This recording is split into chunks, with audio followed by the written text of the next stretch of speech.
풀 비린내에 대하여 경수필입니다. 수필을 중수필과 경수필로 나눠서 무겁고 비교적 가볍다 이렇게 이해하면 되고, 기준은 주제의 의미를 생각해 보면 돼. 주제가 무겁거나 가볍거나. 제목에서 풀 비린내에 대하여, 풀 냄새라는 거지. 여기서 풀 비린내는 죽은 풀벌레의 냄새야. 생태적인 느낌과 가깝지. 수필의 갈래 특성과 연관해서 보면 수필은 작가의 개인적 체험이 들어가 있어. 그러니까 일상적이 되고 또 생태적이다. 여기에 좀 염두에 두면은 글쓴이는 자신의 자동차에 엉겨붙어 죽어있는 풀벌레들을 보면서 내가 이 자연의 생명을 죽였구나 라고 하며 죄책감을 느끼게 돼. 그러니까 성찰적이 되지. 수필은 글쓴이의 경험과 깨달음이야. 깨달음. 그러므로 성찰적인 의미가 있겠지. 그래서 주제를 보면 자동차를 사용하는 바람직한 태도, 이것과 생태주의에 대해 성찰한다. 제재는 자동차와 풀벌레, 특징, 일상적 경험을 바탕으로 해서 생태 문제에 대해 성찰한다.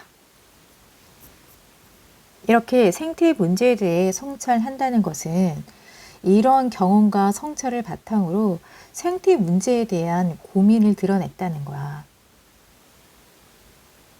생태 문제 고민.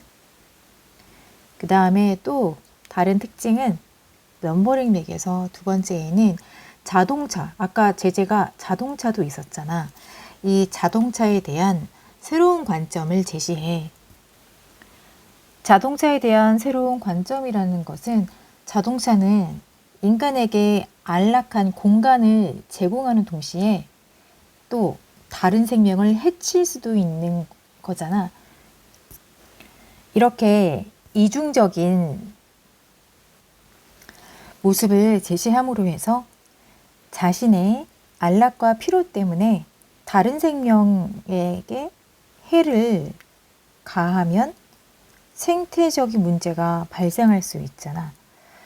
좀 말을 길게 했는데 문명의 이기가 될 수 있는 이로운 도구, 편리한 도구인 자동차 사용에 대해서 우리가 성찰해 봐야 한다라는 내용이 들어가 있어.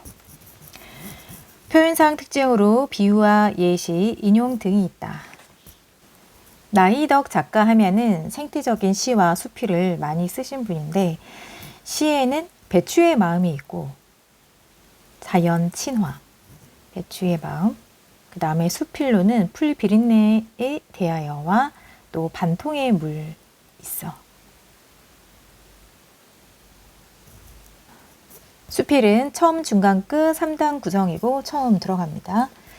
광주 비엔날레에서 태국의 수라시 꾸솔 윙웡이라는 작가의 감성적 기계라는 작품을 본 적이 있다라고 했으니까 글쓴이의 경험을 제시했어. 경험을 가장 처음에 제시함으로 해서 독자에게 흥미를 유발하고 있지.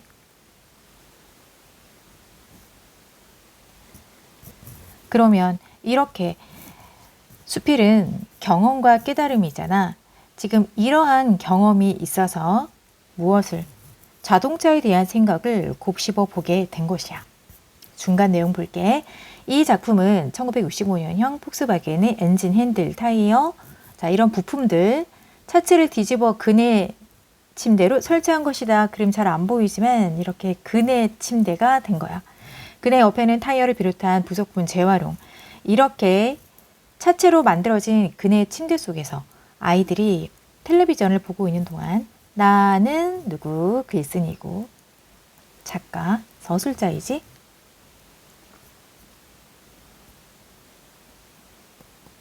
글쓴이. 아이들은 그네 침대 속에서 TV를 보고 있어. 나는 타이어를 쌓아 만든 의자에 걸터 앉아 감성적 기계를 바라보았다. 자, 비유적인 표현이지. 이 작은 따옴표로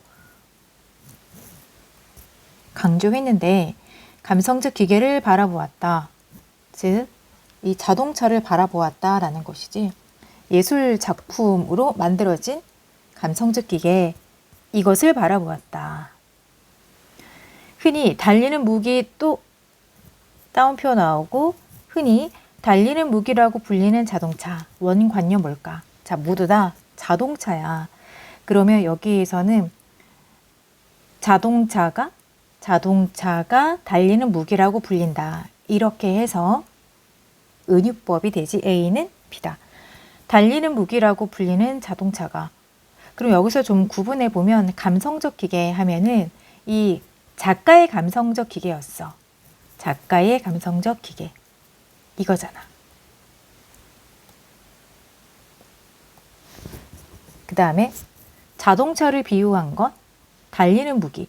흔히 달리는 무기라고 불리는 자동차가 완전히 해체됨으로써 새로운 용도로 거듭난 모습은 예술 고유의 전복성, 뒤집는 성격, 반전의 모습을 보여줄 뿐 아니라 자동차에 대한 생각을 곱씹어 보게 했다. 이렇게 해서 중간. 그무렵 나는 초보닥지도 떼지 않은 상태여서 자동차가 주는 편리와 불안을 아주 예민하게 느끼고 있었다. 자동차는 편리하지만 불안도 있어. 자동차가 가지고 있는 양면적인 속성인데 면허를 따놓고 5년이 넘도록 차를 살 생각이 별로 없었다. 그런데 아이들을 데리고 객지로 이사한 후로부터 내 손으로 해결해야 되고 어쩔 수 없이 운전을 하게 되었다라고 해서 운전을 하게 된 이유.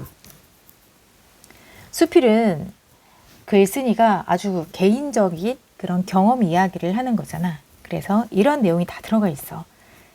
물론 처음엔 출퇴근 때나 장을 볼 때만 차를 가지고 다녔는데 필요할 때만 이용했었는데 그러나 마음이 답답할 때 무작정 차를 몰고 교회로 나가는 습관이 생겨나기 시작했고 실제적인 목적 없이도 차를 모는 일이 늘어났다.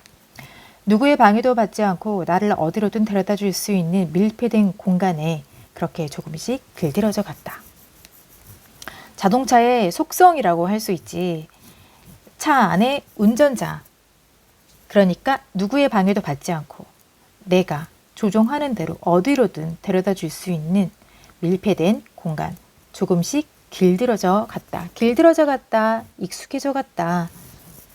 그러면 지금 조금 상반되어 있잖아. 자, 지금 익숙함이야. 그런데 어떻게 생각했어? 자동차가 주는 편리와 불안을 아주 예민하게 느끼고 있었다고 했는데 내가 자동차 운전을 계속 하다 보니 이제는 익숙하게 되었다. 예민함에서 익숙함으로 바뀌었다. 그러면서 이렇게 말해. 스웨덴의 생태주의자인 에이민 탱수렘은 이 사람이 말했대. 그러면 생태주의자야.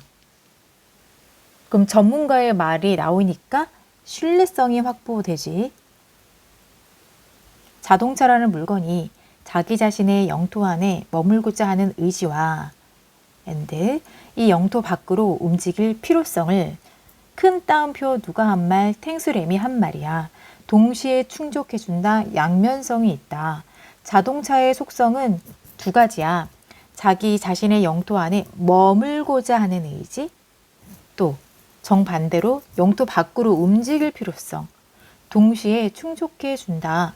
현대인들이 자동차라는 아늑한 자궁, 자동차를 비유한 말, 아늑한 자궁으로부터 잠시도 떨어지고 싶어 하지 않는 것도 바로 이 모순된 욕망을 자동차라는 모순된 욕망, 여기서 머물고자 하는 의지, 그리고 영토 밖으로 움직일 필요성, 이렇게 모순된 욕망을 자동차라는 공간이 해결해 주기 때문일 것이다.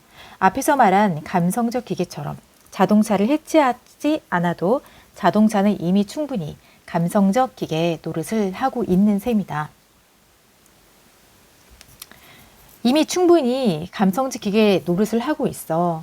내가 처음에 경험한 바가 있지만 그렇게 했을 때 나는 지금 감성적 기계라는 작품을 본 적이 있었던 이 경험으로 나는 자동차에 대한 생각을 다시 한번 하게 되었다라는 것이고, 글쓴이는 이미 자동차를 해체하지 않아도 자동차는 충분히 감성적 기계 노릇을 하고 있는 셈이다. 알고 있어.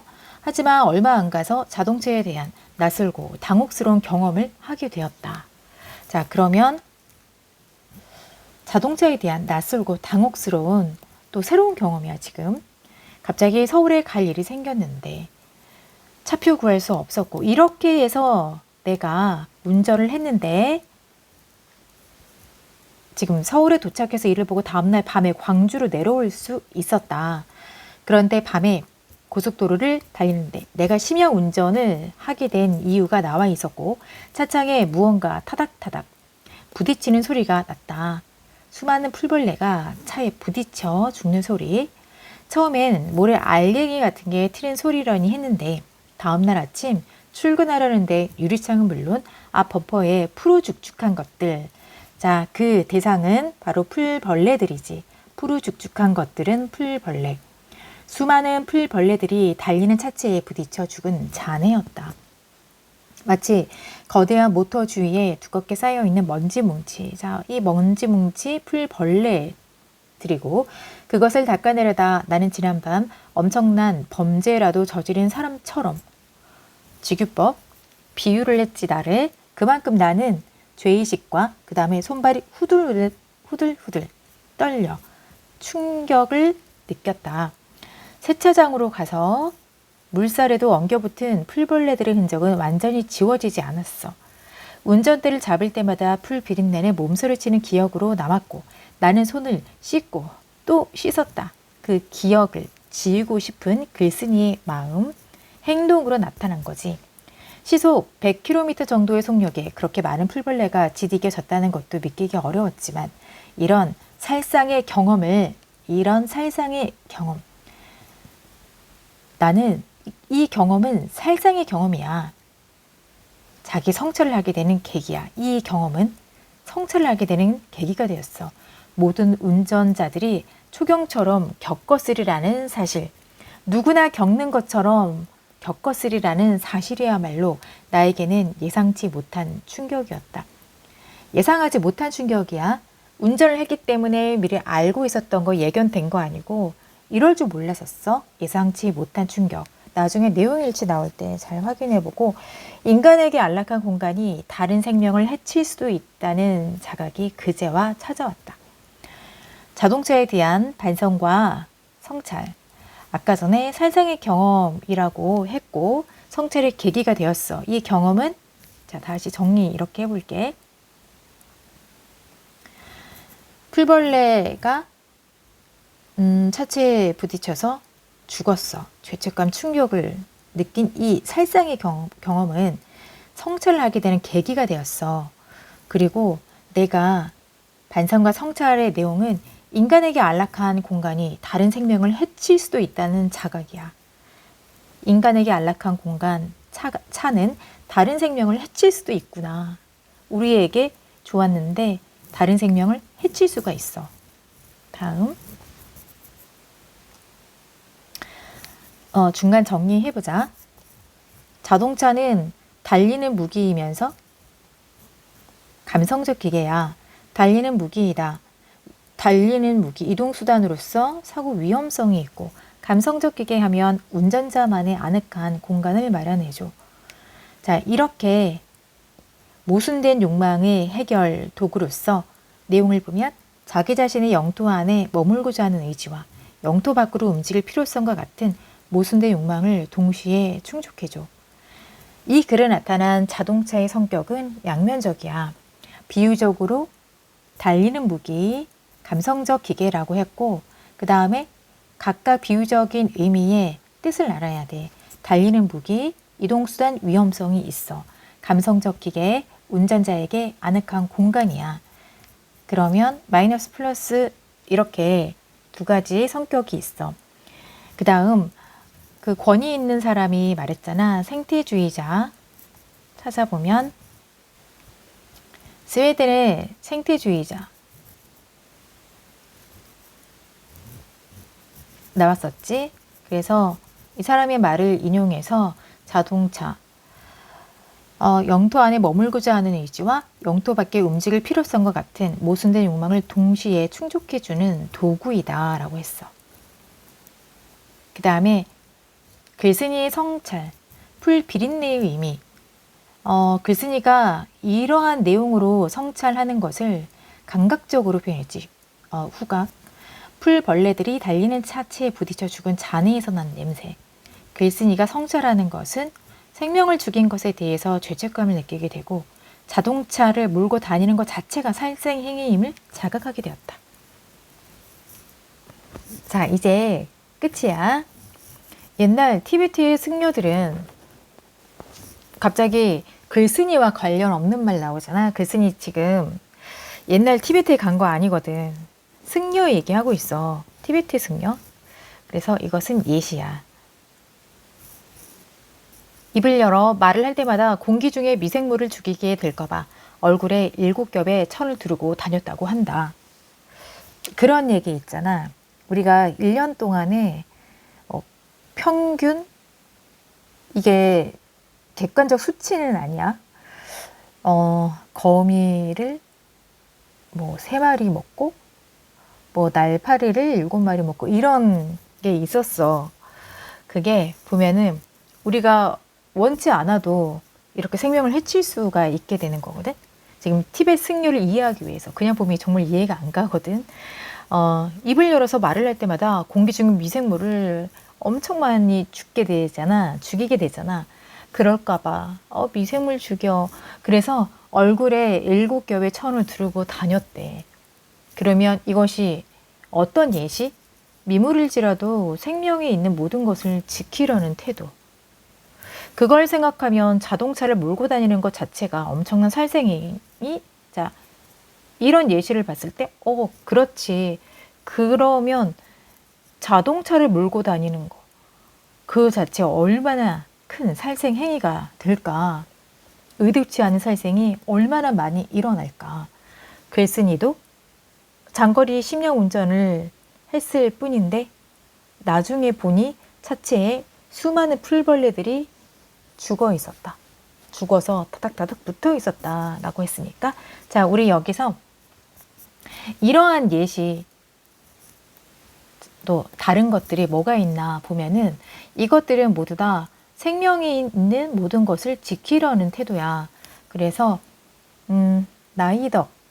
나이덕의 시 중에서 배추의 마음, 우리 초반에 말했던 배추의 마음과 그 다음 수필은 반통의 물이 있고, 그리고 좀 더 티벳의 승려와 가까운 예시인데 화랑의 세속 5개, 화랑이 지켜야 하는 5개 중에서 살생유택, 살생은 좋지 않다. 또 조선의 승려 중에서는 이렇게 멀리까지 갈 필요 없이 조선의 승려에서는 개미를 죽일까봐 성긴 집신을 신고 다녔다라고 하지. 자, 내용. 차를 몰고 다니면 엄청난 살생행위야. 그렇다고 하루아침에 차를 없앨 수도 없어서 나는 자동차에 대한 태도를 자, 지금 중요해. 자동차에 대한 태도를 정리할 거래. 계획을 세우는 거야. 살생행위야. 차는 살생행위. 그러면 내가 차를 없앨 수 없어. 그러면 자동차에 대한 태도를 정리해야 되겠다. 아마 MBTI FJ일 거야. 차를 유지하되, 차를 유지한대. 하되, 어떻게 사용을 최소화하고 차의 의존도를 낮추는 선에서 타협한다. 자, 중요해. 글쓴이는 자동차에 대한 태도를 이렇게 정리했어. 차를 유지하되, 이거 내용 일지 많이 나와. 차를 유지하되, 사용 최소화하고 차에 대한 의존도를 낮춘다. 그리고 감성적 기계의 편안함에 길들여지는 순간마다 그것이 풀 비린내뿐 아니라 피 비린내를 불러올 수 있다는 자각을 잊지 않으려고 한다. 감성적 기계의 편안함에 길들여지는 순간마다 내가 잊을만 하면 그것이 풀 비린내뿐 아니라 나는 풀 비린내를 겪었지만 풀 비린내뿐 아니라 피 비린내 하면은 인간에게도 해를 끼칠 수 있음을 잊지 않으려고 한다. 그러면 감성적 기계의 편안함, 문명의 이기의 편안함에 길들었을 때, 그럴 때 피 비린내까지 불러올 수 있다는 것을 잊지 말아야겠어. 위험에 대한 경계하고 있다. 운전을 시작하기 전까지 나는 걷기 예찬자였고 인공적인 공간보다 자연 속에 머물기를 누구보다 좋아했다. 자, 이 얘기는 운전 시작 전. 그러나 차를 소유하고부터는 운전 후부터 생태적인 어떤 발언도 할 자격이 없다는 생각이 들곤 한다. 어떤 생태적인 발언도 할 자격이 없다는 생각. 나희덕 시인은 생태시와 생태수필을 쓰신 분이라고 했잖아. 생태에 관한 정서를 충분히 갖고 있는 분이라고. 그런데 차를 소유하고부터는 생태적인 어떤 발언도 할 자격이 없다라고 했어. 왜냐하면 차를 몰고 다니는 것 자체가 살생의 가능성이 있기 때문이지. 살생의 가능성으로부터 나는 자유롭지 못하게 돼. 차를 소유하고부터는. 살생. 그러니까 생태적인 어떤 발언도 할 자격이 없다. 차를 소유하되, 자, 재진술인데 다시 정리한 거 볼게. 차를 소유하되 그에 종속되지 않는다는 거. 자, 이렇게 조금 전에 자동차에 대한 태도 정리했잖아. 자, 이 내용과 같은 거야. 이 내용과 같은 거야. 이런 아슬아슬한 줄타기가 앞으로 얼마나 지속될 수 있을지 모르겠다. 다만 그날 아침에 풀 비린내, 그 경험, 비린내가 원죄의 의식처럼, 원죄의 의식, 인간이 태어날 때부터 가지고 있는 원래의 제 의식처럼 운전대를 잡은 내 손에 남아있을 따름이다.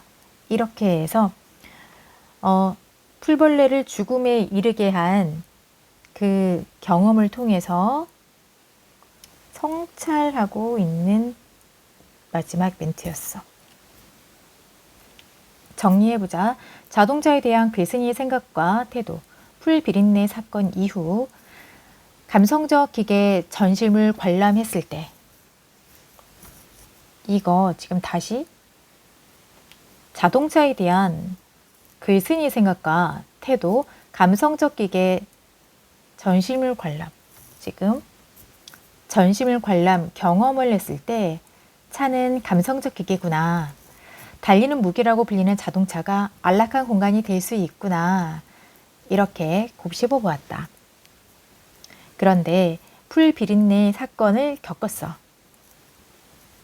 풀 비린내 사건 이후에 나는 풀벌레들이 차체에 부딪혀 죽은 자네를 보고 죄의식을 느꼈어. 모든 운전자들이 살상의 경험을 겪는다는 사실에 충격을 받았어. 그 다음 자동차에 대한 생각 정리 중요해.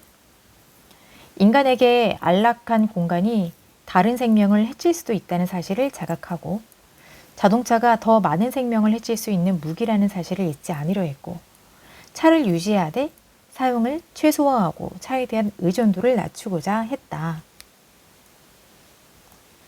여기서 자동차에 대한 태도 정리한 부분, 이 부분이야. 자, 지금까지 이렇게 살펴봤을 때 주제 다시 상기해 볼까? 자동차. 자, 제재가 자동차. 그리고 풀벌레. 자동차 사용과, 자, 풀벌레에서는 자, 생태 문제. 자동차 사용과 생태 문제에 대한 성찰. 이렇게 주제